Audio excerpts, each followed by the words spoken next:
Hello students of Standard 9. In Geography you are learning about air pollution and water pollution.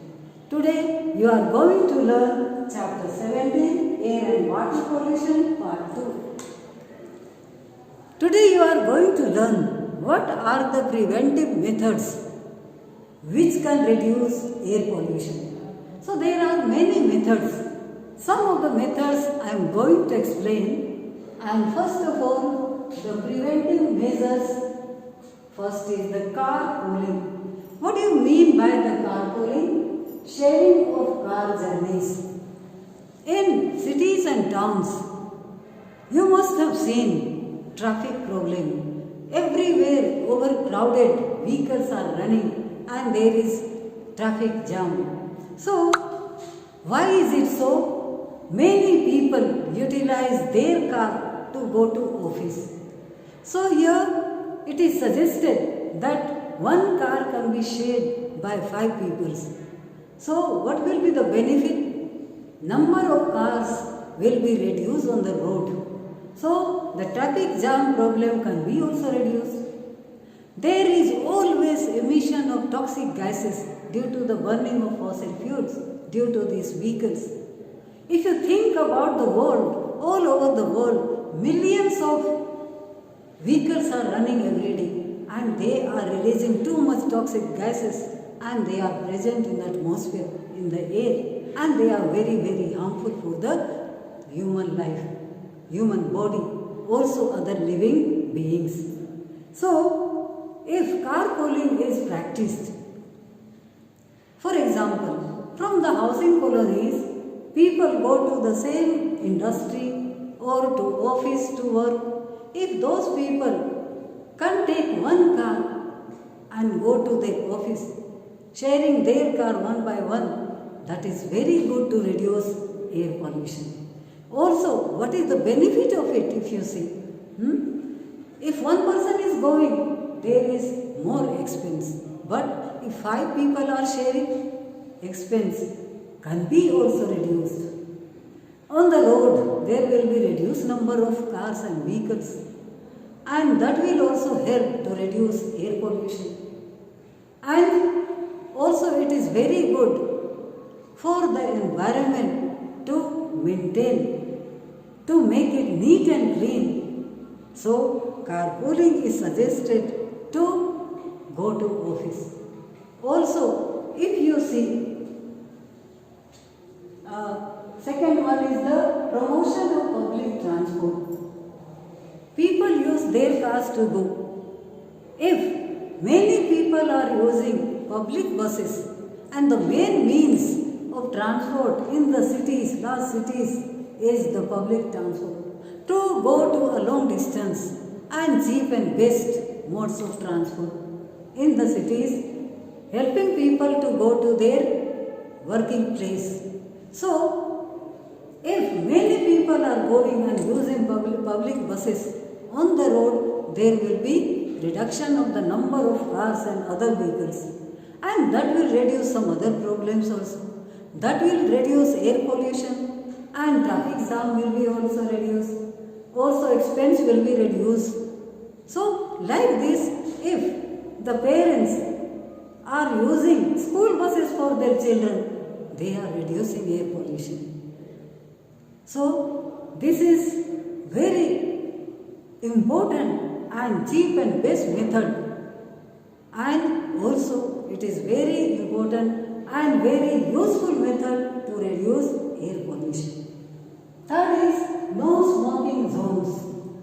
If we see, there are public places where it is written no smoking zone, and then also people sometimes never listen to the instructions.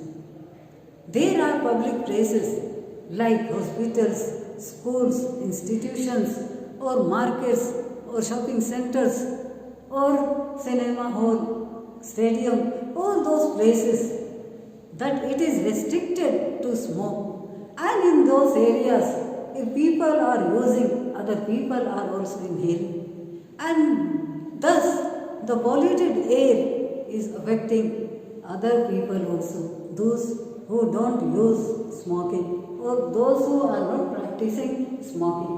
So, according to some data, it is given in the paper, more than 5 million deaths are due to the direct using of tobacco. So, it is very, very harmful. It is instructed people, those who sell this, it is banned to sell in the areas or public places or near the schools or institutions, and then also it is not strictly followed.